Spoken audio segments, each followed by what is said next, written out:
It is time to get out of pocket. I'm your host, Michael Davis, and we are live on the Boom Broadcasting YouTube channel. We have a lot in store for you today. We're going to be sharing why I am wearing this particular shirt.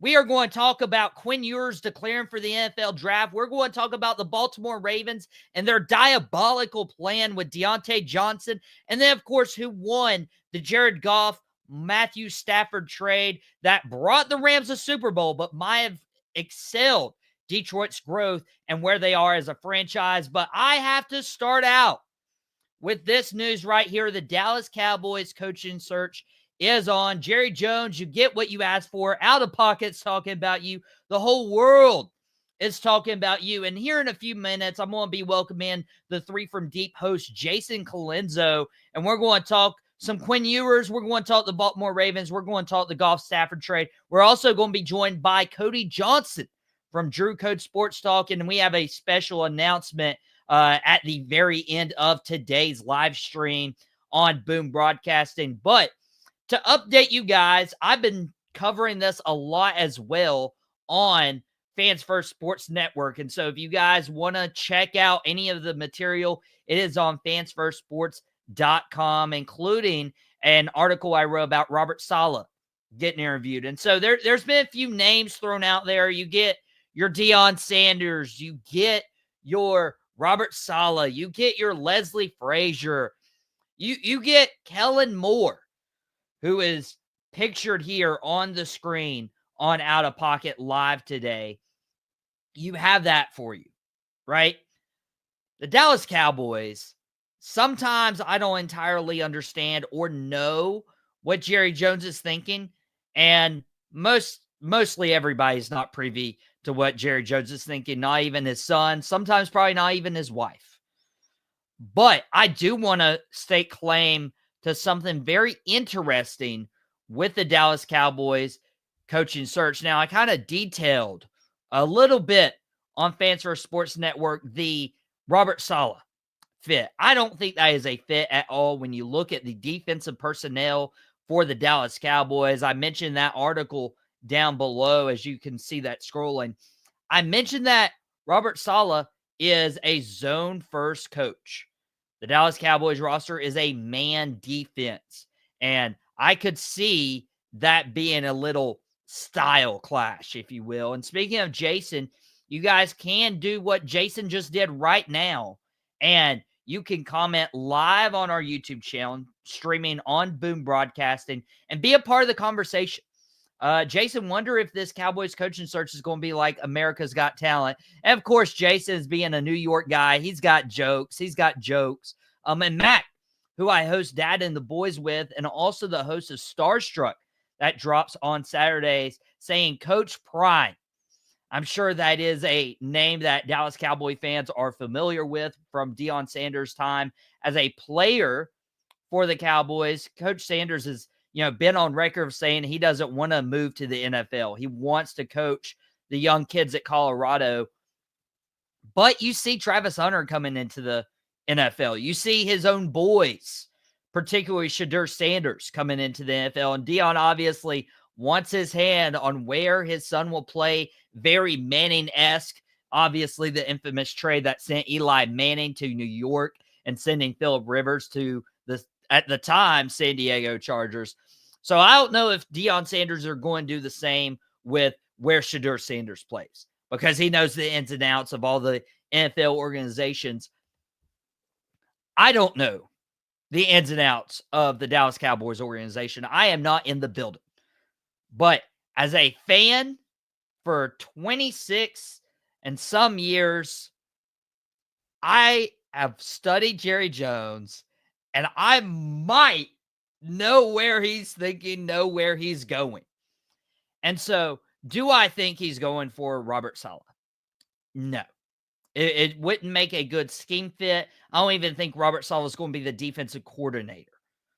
Leslie Frazier, maybe, depending on who the head coach is, Leslie Frazier could come in as a defensive coordinator. Maybe.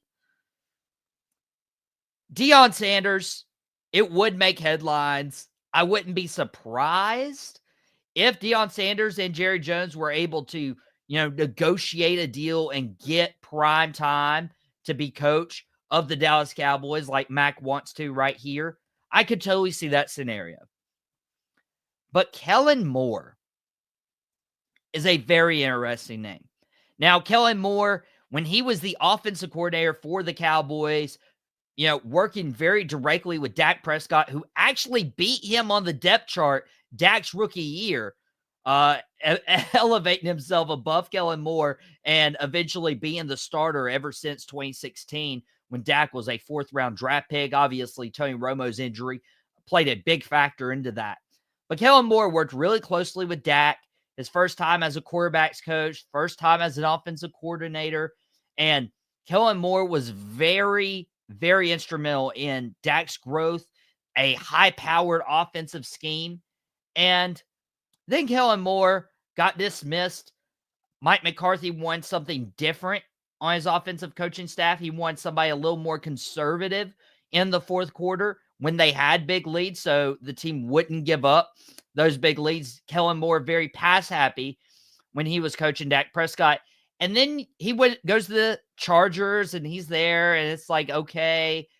But then he goes to Philadelphia, where they have A.J. Brown, Devontae Smith, Jalen Hurts, and the Tush Push, a really good offensive line.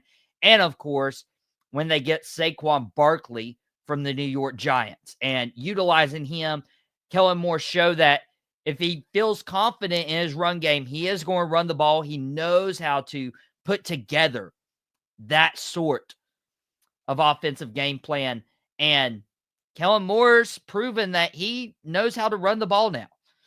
And Jason saying Coach Prime star is too big for Jerry's world. He has to have the bigger star. Now, Jerry, about 30 years ago, he did want the credit over Jimmy Johnson, who was getting the credit for the Super Bowl runs. And, who knows? But Jerry obviously loves the headlines. And Bro Cox, I appreciate you watching Outta Pocket live on Boom Broadcasting today, but I am not going to read your comment. I am going to let it be displayed on the screen for our video audience on the Boom Broadcasting YouTube channel, but I will not say what those words are. But I'm glad you're listening. I'm sure you're enjoying, just like Jason is, even though he is a Giants fan, enjoying what's happening in the Cowboys organization. More makes sense, but it depends on the players' buy-in. That's a huge issue right now, is guys like Micah Parsons, who needs a contract extension. Is he going to buy into the next head coach? Because Micah Parsons was adamant about wanting Mike McCarthy to have another year, wanting Mike Zimmer to have another year. And instead, it looks like they're cleaning house and hitting the reset, at least in the coaching tree. Depend on what type of coach they have, depends on if they keep the same scheme fit, which means I don't think Robert Saleh is the answer. But I want to propose something, right? Maybe Dallas interviewing, by the way, absolutely not. This is gross. Micah Parsons would not want to be a Philadelphia Eagle. Bro Cox mentioning that Micah could be an Eagle next year. Yeah, that is absolutely out of pocket right there in our comment section. And Mac, Al Harris, head coach. I don't think Al Harris is head coach material yet. He is obviously a coach on that roster that needs to stay. He was obviously the assistant head coach, and that was a promotion that the team gave him to convince him to stay in Dallas rather than going to Washington this past year. I feel like Al Harris as a head coach, maybe a little too soon, just like Kellen Moore a little bit. And again, Micah hates the Eagles. He would not go to Philadelphia. But Jerry Jones hates the Philadelphia Eagles. So maybe this Kellen Moore news that the Cowboys are trying to interview him before Sunday. Kellen Moore's already had interviews lined up with the Jacksonville Jaguars tomorrow. The Saints job, he is interviewing for Saturday, and Dallas is trying to get him in that window. And if they don't, then they would definitely 100% have to wait until the Eagles are eliminated from the playoffs. Now, the Eagles do play this weekend, and, with a potential to advance the NFC Championship game, which is why I believe the Dallas Cowboys are trying to interview Kellen Moore. Jason says Jerry gets desperate. Jason Garrett is available. No, 10 years of our life wasted. I don't know if I should invite him now. Maybe we should rescind his invitation here in a few minutes. And Chris is saying everyone hates the Eagles until they are one. No, not true. Not accurate. Out of pocket. Nobody wants to be a Philadelphia Eagle except DeMarco Murray, and we'll see how that ended up for you guys. But Jerry might be trying to sabotage the Philadelphia Eagles in their playoff hopes. Look what happened last year. Dan Quinn was getting interviews as the defensive coordinator of the Cowboys. He was getting head coach interviews. One of the teams that interviewed him were the Washington Commanders. Now, the Commanders were far from playoff contention, but Dallas, as a 2 seed, hosting the 7 seed Green Bay Packers, everybody thought it was Dallas's year. It was their best chance with home field advantage and getting an undefeated home record that season. Everybody thought the writing was on the wall that Dallas could at least get to the NFC Championship game, but they were one and done in the playoffs last year. And while Dan Quinn changed man coverage to zone coverage, and if you want to disguise that with Stephon Gilmore and his injury, maybe you could say that. But I think Dan Quinn was looking ahead at getting another opportunity to be a head coach in the NFL. And he took it. And he took the longer offseason rather than helping Dallas get to a Super Bowl. I think Jerry is trying to lure Kellen Moore's mind away from preparing for this playoff game that the Philadelphia Eagles face this weekend in exchange for a longer offseason in his first offseason as a head coach in the NFL. Kellen Moore knows the organization. Kellen Moore knows Jerry Jones hates the Philadelphia Eagles, and it probably stung just a little bit that Dan Quinn goes to Washington as the head coach, that Kellen Moore goes to Philly as their offensive coordinator. And so Jerry Jones wants to get in the head of Kellen Moore. Kellen Moore probably doesn't want to go coach the Jaguars. Kellen Moore probably doesn't want to go coach the New Orleans Saints. Kellen Moore would probably want to coach the organization he spent a lot of time as a player, a lot of time as a coordinator. And Jerry is trying to sabotage Philadelphia's hopes of a playoff run. So do not be surprised if this is what Jerry Jones is doing. Now, speaking of ulterior motives, I got to talk about this real quick. Jimmy Butler. There was a jersey reveal that's replacing the ordinary association jerseys Miami wears during their home games. And they released this Miami Vice jersey. Now, you guys know I'm a Heat fan. This is Homer's house right now. I would love a Miami Vice jersey. To anyone listening, if anyone feels generous. But I was very intrigued because the social media manager shared Jimmy Butler in the video, but more importantly, Jimmy Butler in photos wearing the Miami Vice threads. Now, as somebody who is very particular about social media content that gets published to Boom Broadcasting, for somebody who worked at a co-working facility and was in charge of social media, I double-checked, I triple-checked, I quadruple-checked, I had somebody else check it sometimes. I was very intentional with what I put on social media. And with Jimmy Butler being very adamant, very vocal, he wants to be traded. He will not play for Miami. He will not have a contract extension. Why do you post this on social media? Either that social media manager is getting fired, or they are trying to salvage Jimmy Butler's public reputation. By the way, I want to shout out Juan and his cruise planning. If you guys need a cruise, this isn't a paid endorsement. This is just a friend right here. He's saying, okay. Miami Vice, he's on it. No promises. Ooh. Juan being, dude, me and Juan are way back. Those are sick. Those are sick threads for sure. I'll give you a wink right there. Guys, appreciate Juan. Really good friend, really good brother right here. So if you guys need a cruise, there you have it right there. And maybe you have a cruise set out from South Beach where Jimmy Butler is wearing these Vice threads. And guys, I'm telling you, this was either a big flub on the social media aspect by a paid professional, because they obviously know what's happening between Jimmy Butler and the front office, or they are trying to salvage some sort of public reputation to get more for Jimmy Butler before the February 6th NBA trade deadline. That is all I can think of right now.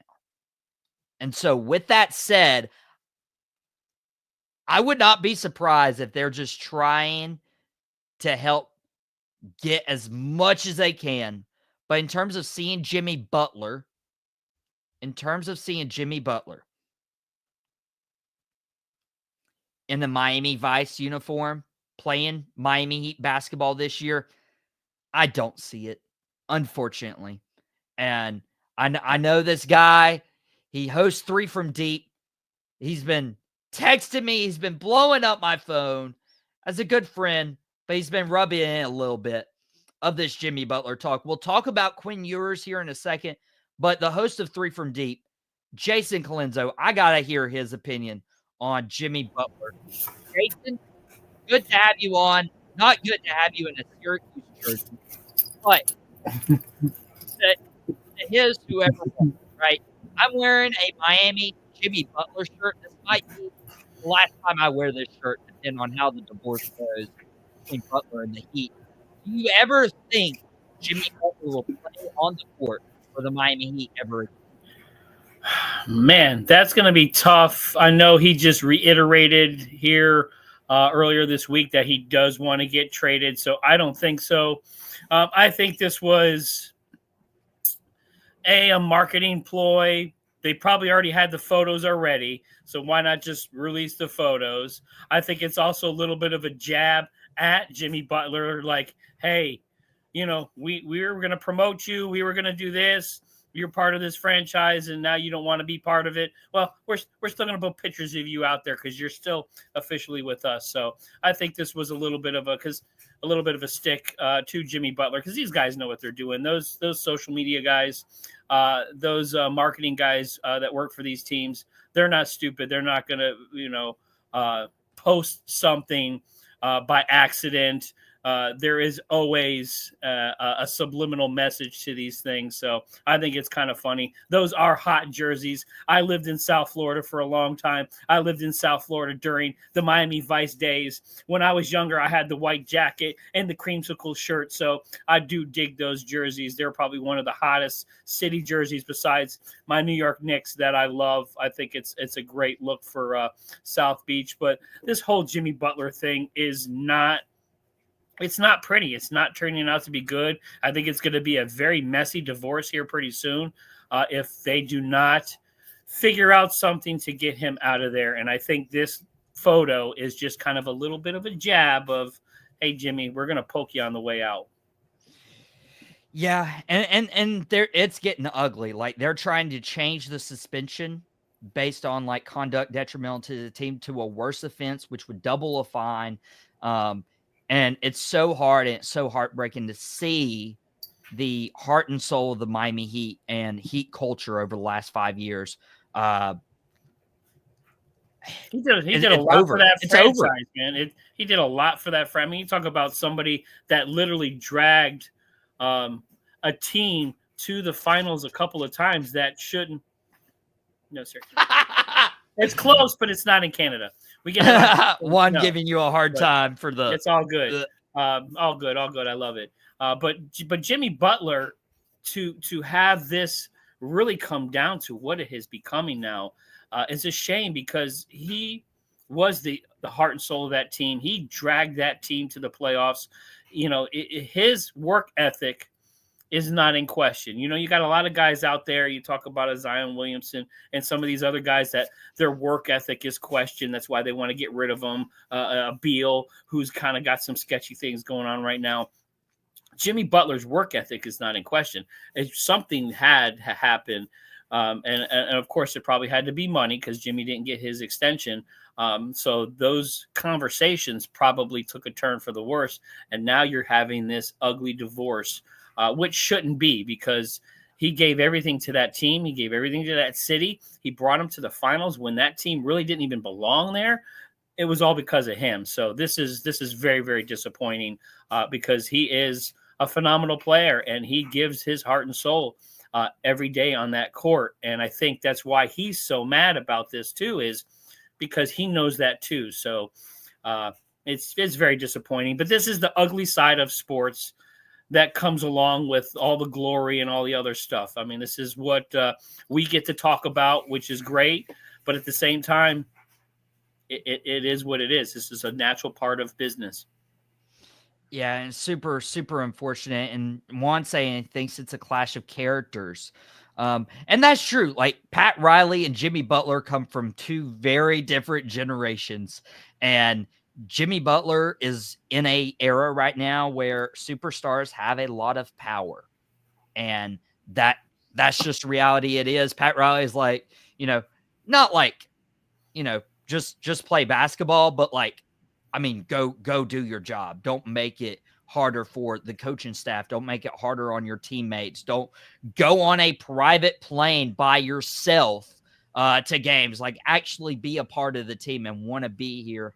And just from Jimmy Butler this year to Jimmy Butler, the last 5 years, it seems like a total change. And we'll continue to follow this story. Jason has 3 from deep. We'll be announcing some stuff soon.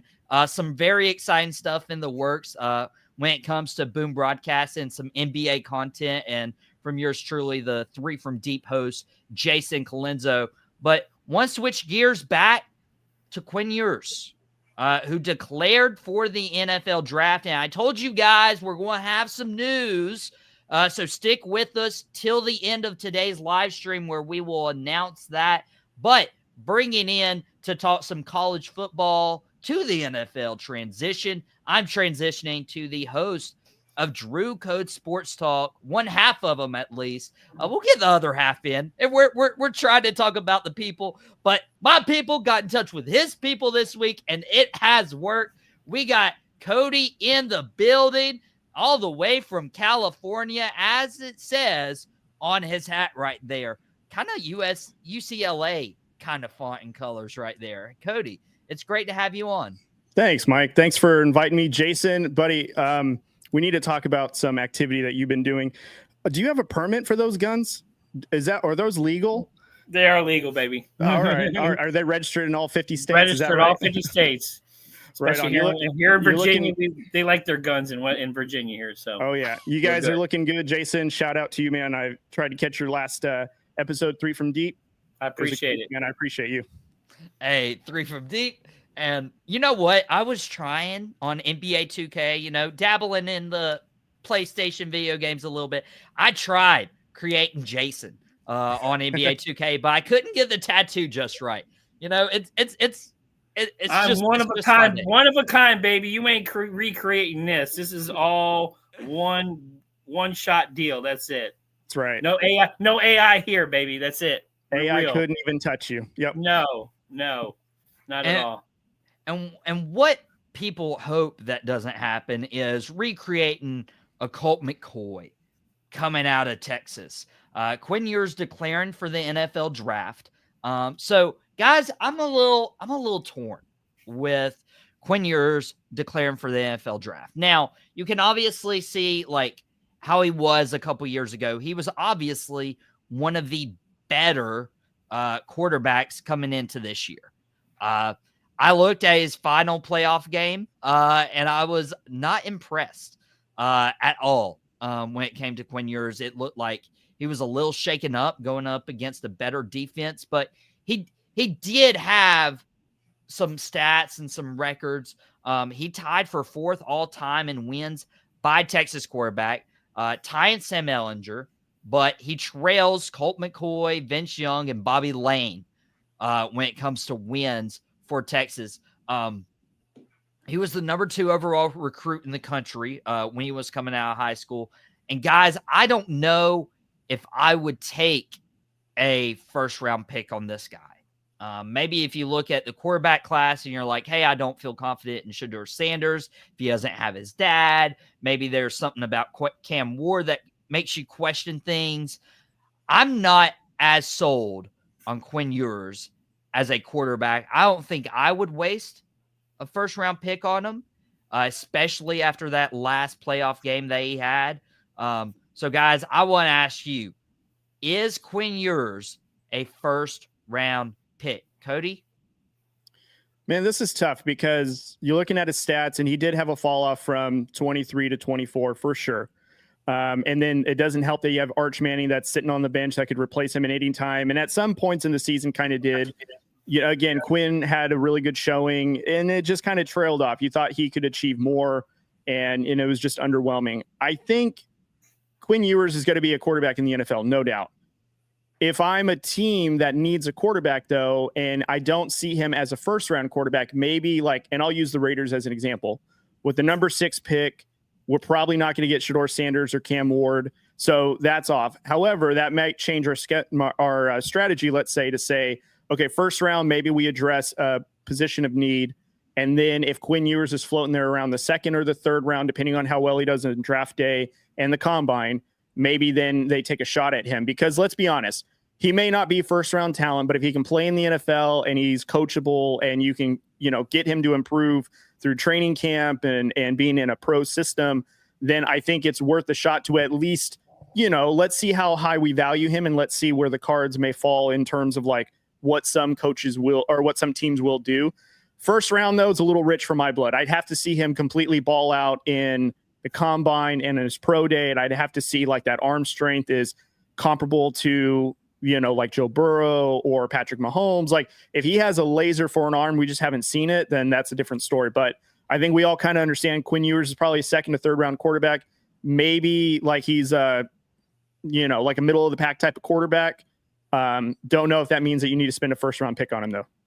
Yeah, and I left this comment up on purpose. One, saying the Giants might not have any other option. And with the New York Giants, where they're picking in the draft, I think they are placed third right now, which is prime position. You're expecting Cam Ward or Shedeur Sanders to go 1 or 2.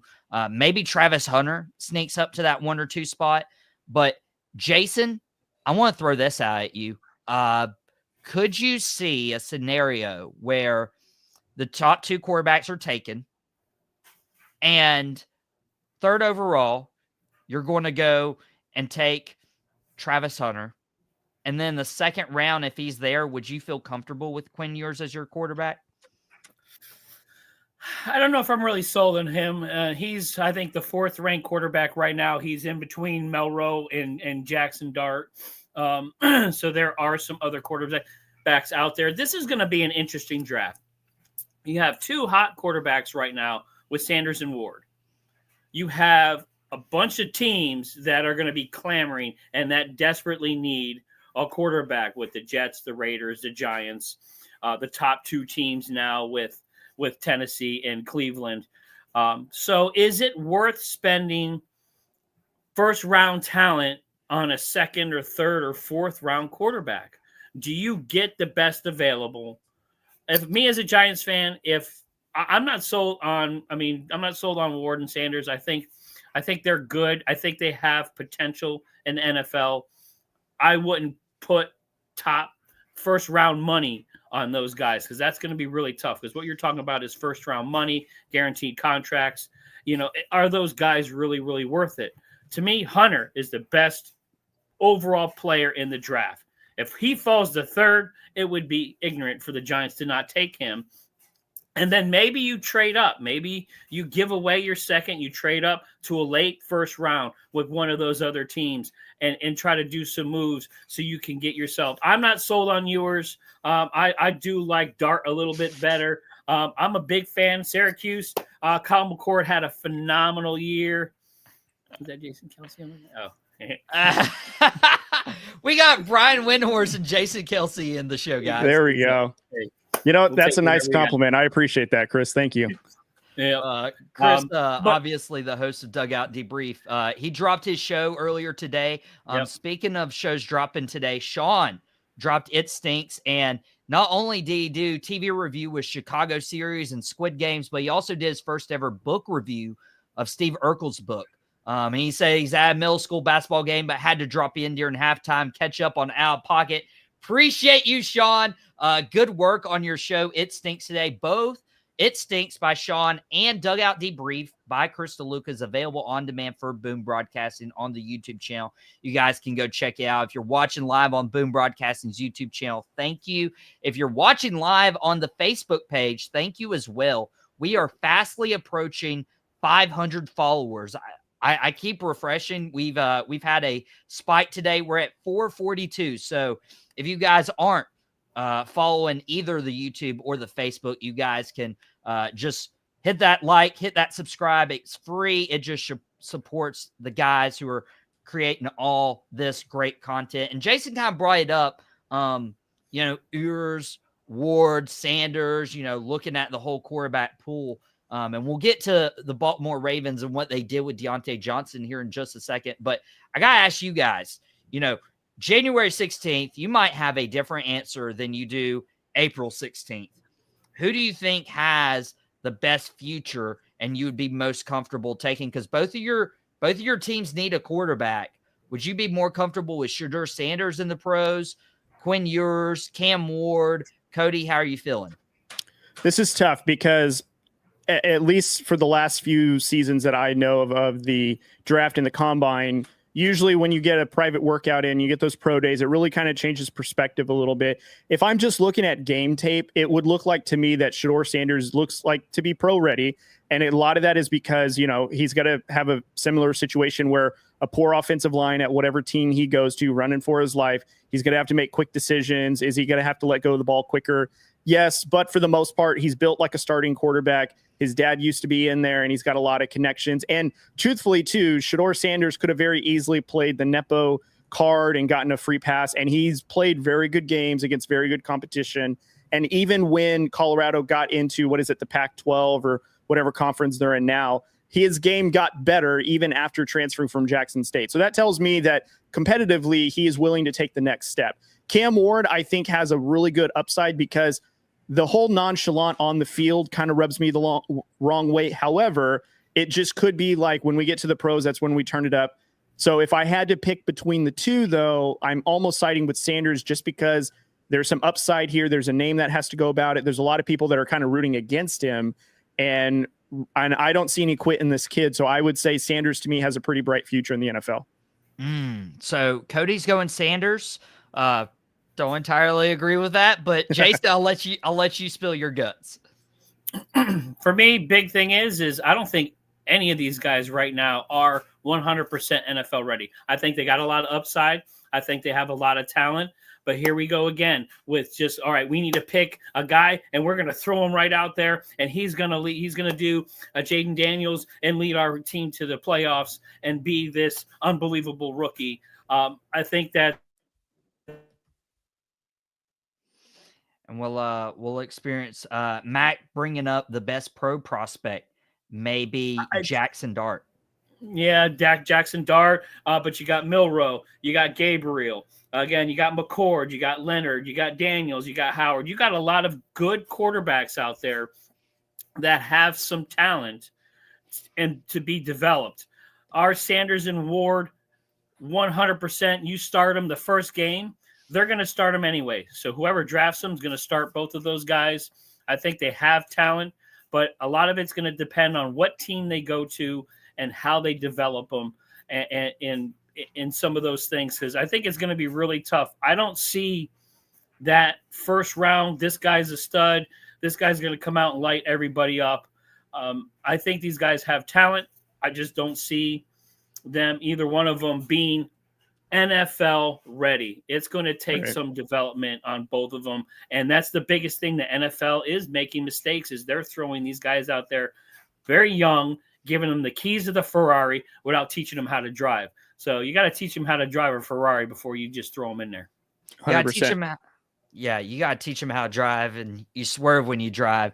For my wrestling fans, I dropped a Fans First Sports article today on breaking news with WWE and TNA. You guys will want to check out. When it comes to this, I do feel a lot more confident about Cam Ward talent-wise. And William agrees either with me or Jason or Cody or all three of us. But William, appreciate you hopping in today, my friend. Very much appreciate you. Glad I get to see you at the Weight Room Revival every other month over in Matthews, North Carolina. So if you guys are in the area and want to come experience that, just hit me up. And it's a free event. We have food and we just have guys around. So it's a great time. And that's how I met my good friend Senor Richardson right there. One of the articles I've also dropped was about Deion Johnson. And Deion Johnson has had quite the journey in the last 10 months. He gets traded from Pittsburgh to Carolina. He spends half a year with Carolina. They're like, okay, we're trading you. Go to a contender. Let's go to Baltimore. Baltimore doesn't work out. He refuses to enter the Philadelphia Eagles game, and then he gets waived. And then Houston's like, hey, we need help at wide receiver. Tank Dell just went down. Stephon Diggs went down a few weeks ago. Let's go get and the guy in the middle, he's clarifying, Jason, let's not get his head too big, okay? You meant the guy on the far left of your YouTube screen. But Deion Johnson gets to Houston. They're weak at wide receiver. And then he gets waived by the Houston Texans. And then I write this article that's scrolling below, a little bit more information on that. Covered, is Deion Johnson's career over? And then there's headlines that Deion Johnson was picked up again by the Baltimore Ravens. And I was taken back for a second.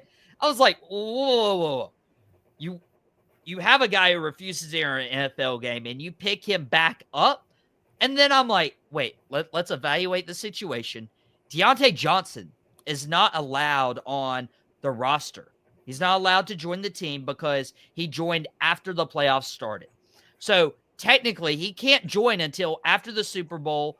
And Deion Johnson is an unrestricted free agent, guys, which means the Baltimore Ravens will never have to deal with Deion Johnson. And depending on how big of a contract he signs, if a team takes a chance on Deion Johnson in this head case, then the Ravens would add a compensatory pick. And they are the organization with the most compensatory picks since the idea was introduced back in the 90s. Guys, Baltimore is not playing checkers. They're not playing chess. They're playing 3D chess right now. And this is diabolical. I love it. But when you take a step back, are they even going to get that compensatory pick? Is Deion Johnson still wanted in the NFL, or is his career over? Jason, I want to hear your thoughts. This is tough because you're not hearing a lot what happened. The only thing I'm hearing that in Houston is that he blew up and made a scene in the locker room after a victory. So I don't know what's going on with him. I don't know if this is some personal stuff. You talk about the NFL.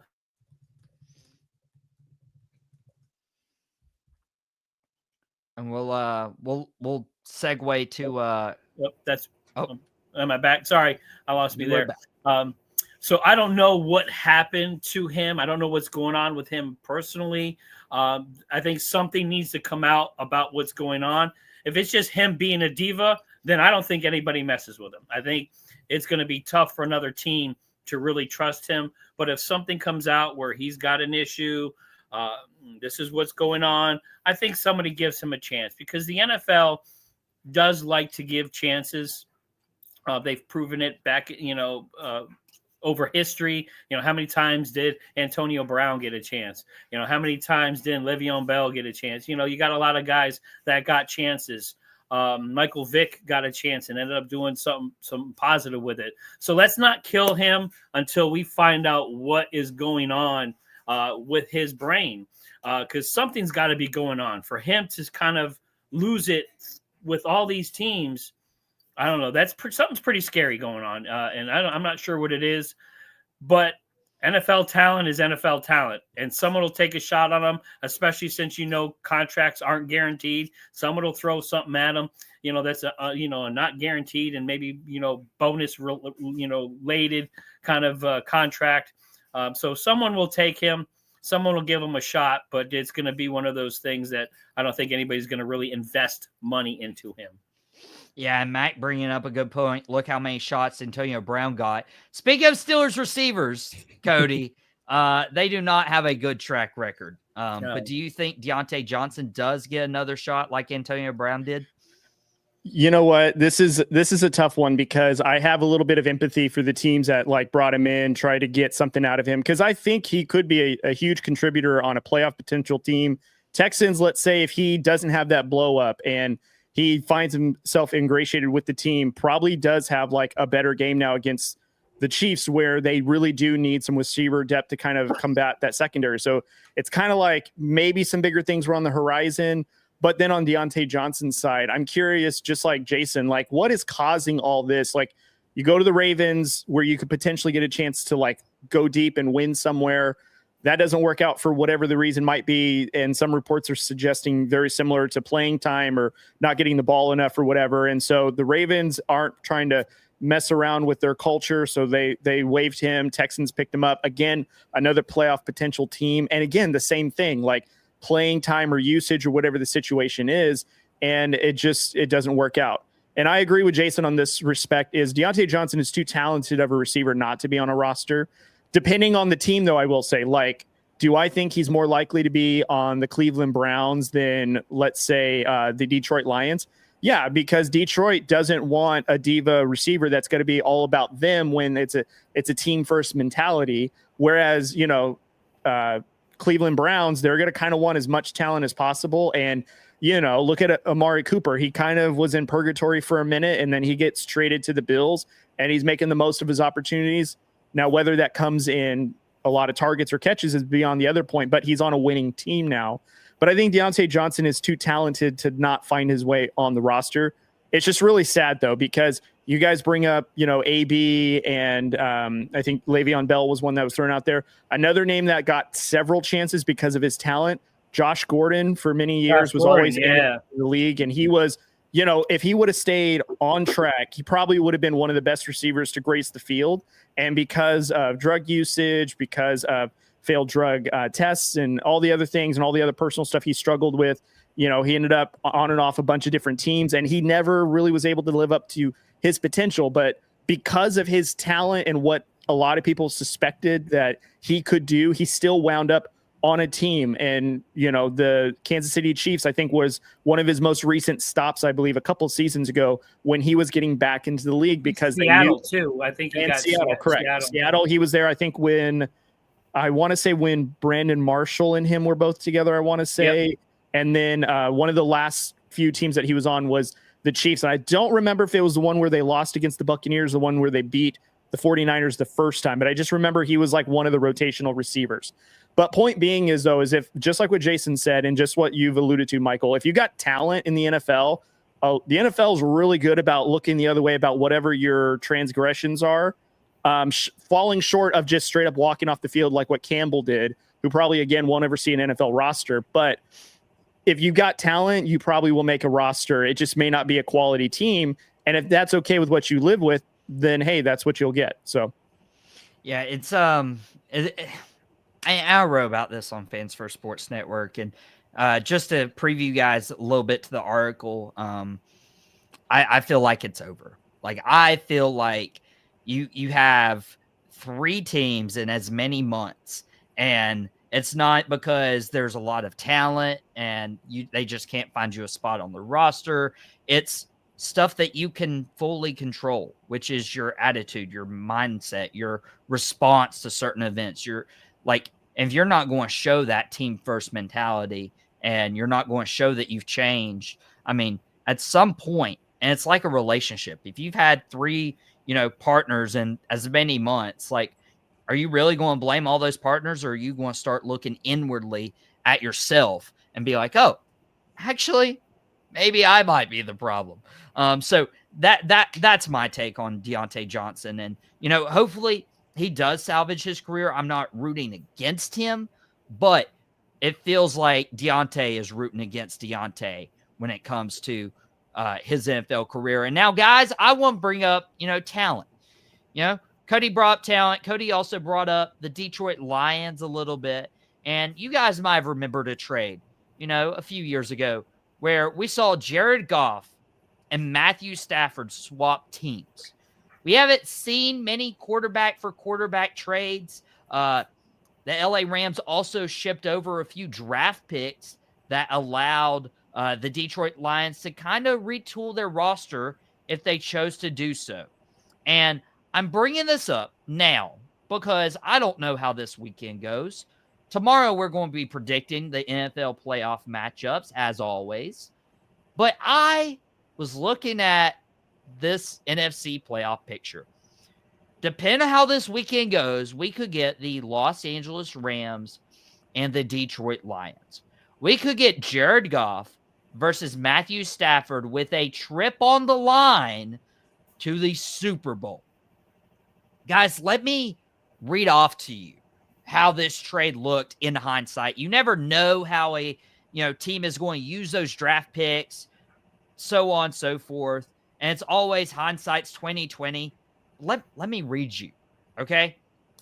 The Detroit Lions gave up Matthew Stafford, who helped win a Super Bowl for the Rams.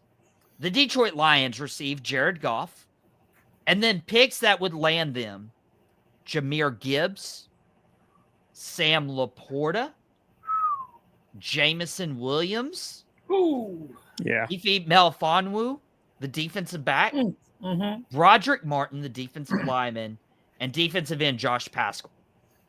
Now, you start looking, you're like, Jamison Williams, Sam Laporta, Jahmyr Gibbs. These are guys who are contributing to this Detroit Lions resurgence.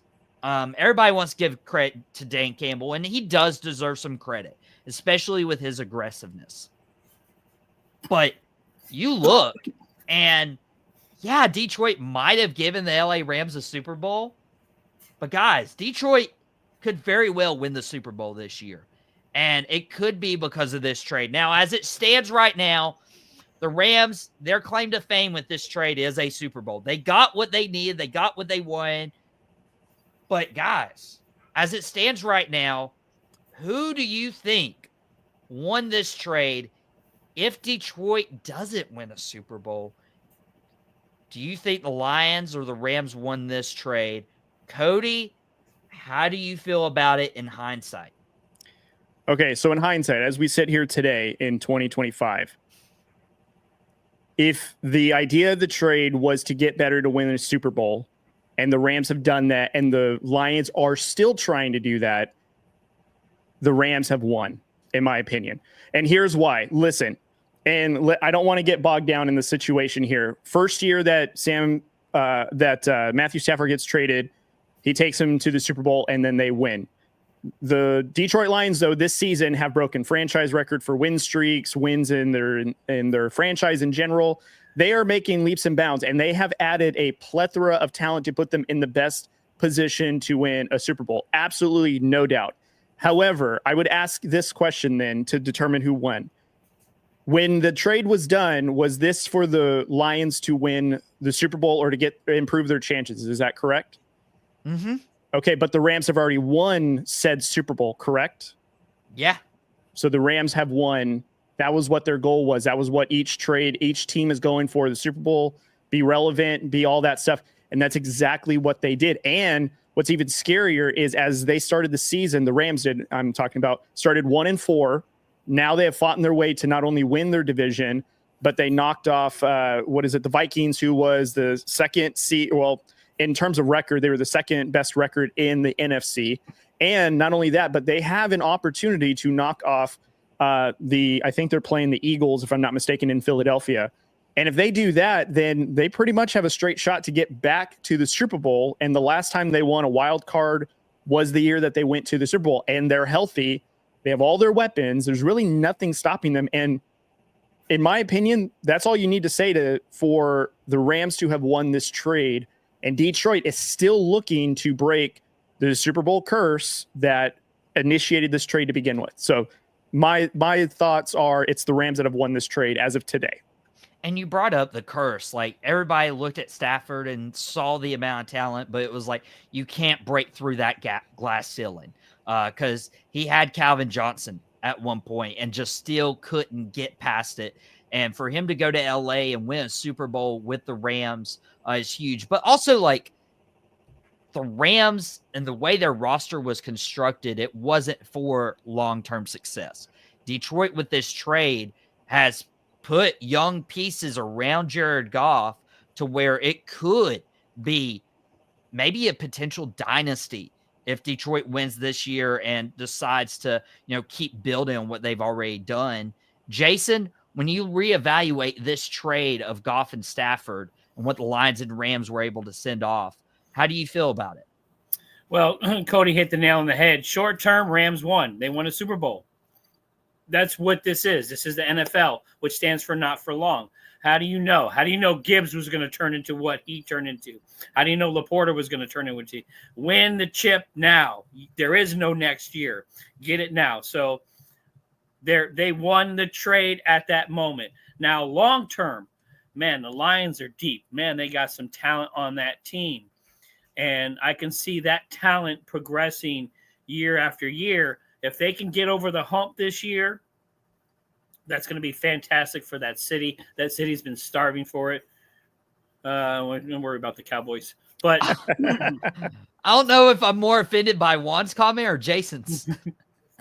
But, yeah, short-term, Rams definitely won the chip. Win the chip now. The Sean McVay effect. Look, that Rams team had Aaron Donald and a fantastic defense. The Rams team now, yes, they don't have Aaron Donald, but they still have some great pieces. Cooper Kupp, Puka Nacua, Williams at the running back. I mean, so they have talent, and they have Sean McVay on the sideline, which 3 years ago, he was the hottest coach in the NFL. How many guys have come off that Sean McVay tree? I know that the guy there in Cincinnati, because my brain's not working right now, was part of that kind of Sean McVay tree. So he was the hottest. Yeah, Zach Taylor. He was the hottest coach 3 years ago. Everybody wanted a piece of him. Now Dan Campbell is, just because of the way he's doing things. He has to get him over the hump. If he can do that and bring a championship to that team, then long-term, yes, the Lions won because they have that younger talent. But this is the NFL, not for long. Win now. And I guarantee you, your Cowboys would trade away the farm to win one championship right now and not worry about 3, 4, 5 years down the road. And, of course, you got to take shots like Juan does in the comments about the Shots Cowboys. fired, baby. Let's go. That's what New York does. Why do you think I organized a show to talk about the Cowboys without you on, but you were still in the comments? Okay, Michael, hold on. I'm going to ask you this. And the reason why I do, because I do believe, though, and Jason, I think you'll agree with me on this, if the Lions this season win the Super Bowl, I think then we can probably say, okay, then in our opinions, then the Lions probably won the trade because now they got a Super Bowl from this trade and all the players that helped them get there.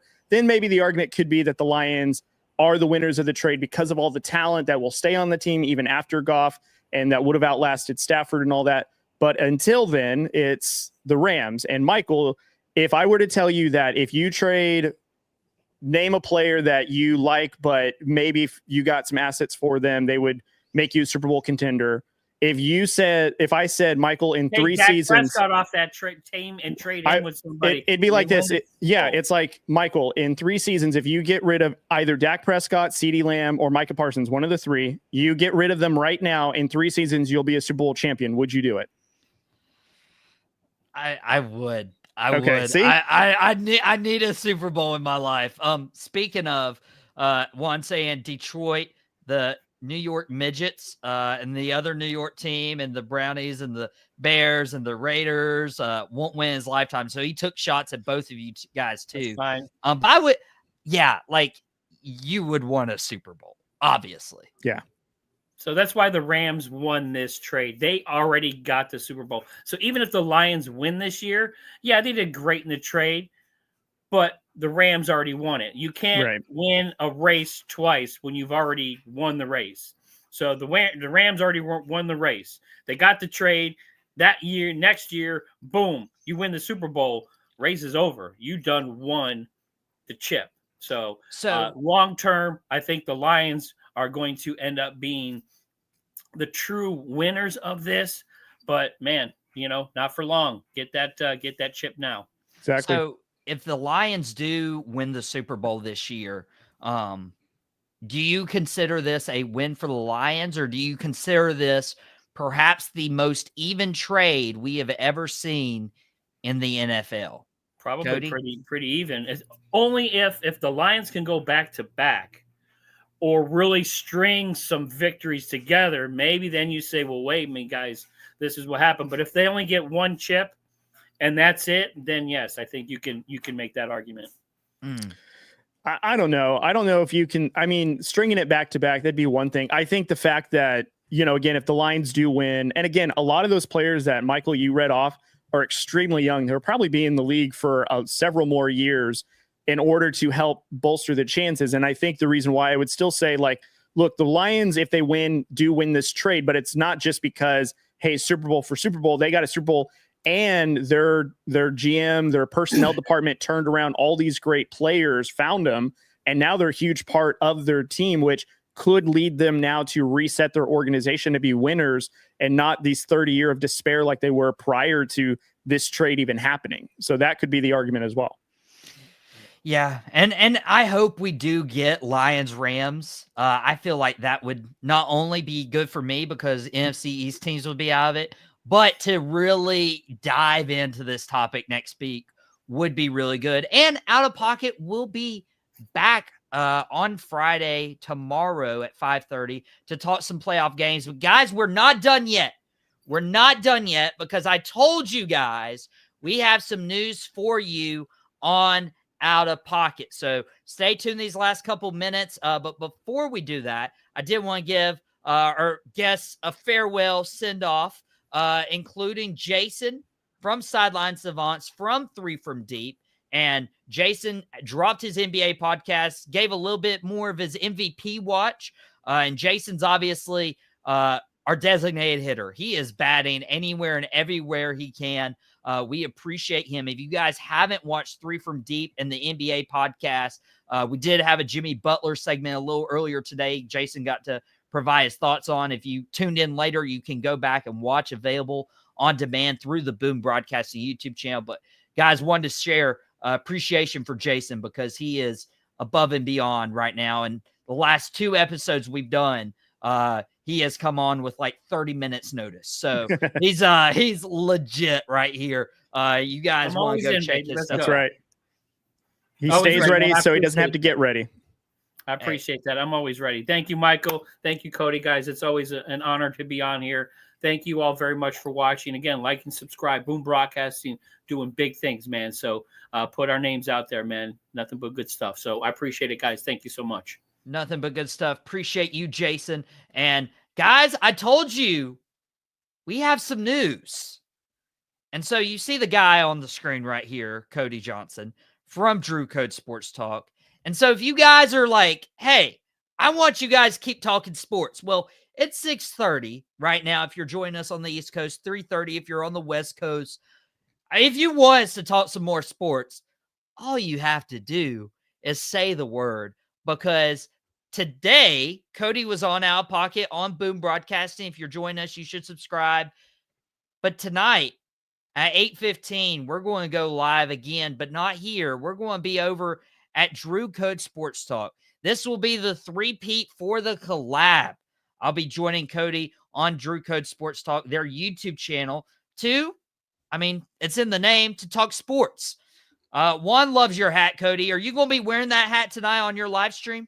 We'll see. I've been trying to switch up hats, but I know that I don't have as much time to put in collection, but I might wear this one or my black California one. We'll see. We got to rep California nowadays, so.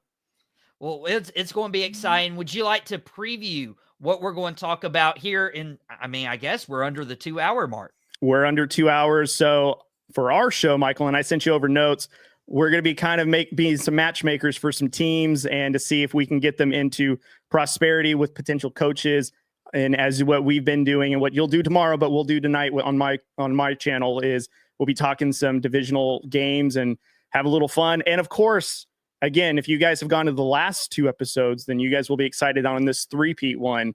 Of course, I always have some questions for Michael. So that way, I keep him on his toes about something. So some of these questions that he'll be asked, he has no idea, you guys. And I try to do that anytime he comes on and just keep him on his toes. But tune in, you guys. It'll be fun. 5:30 Pacific time, and it'll be 8:15 Eastern time. Bet. And you see that scrolling down on the bottom. And Juan, he's a businessman. He knows everything. Cody Fornia. You might need trademark that real quick, Cody. There we go. I might need to. I like that.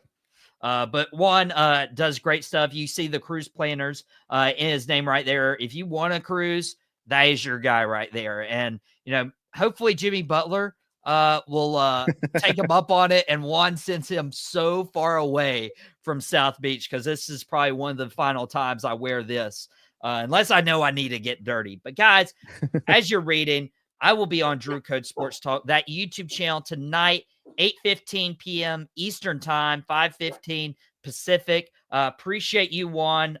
Thank you so much for just being a good friend, being a good brother. Can't wait to, connect and see you soon. But guys, thank you so much for Cody hopping in. Thank you so much for Jason from 3 from Deep. And I got to go eat some dinner before I hop on another live stream talking sports, enjoying my time. But guys, appreciate y'all so much. And we'll see you over at Drew Code Sports Talk at 8:15. And then we'll be back tomorrow for Outta Pocket with some playoff games. We'll see you soon. Well, that's it. I really hope you enjoyed it. We had a ball making it. Thank you very much.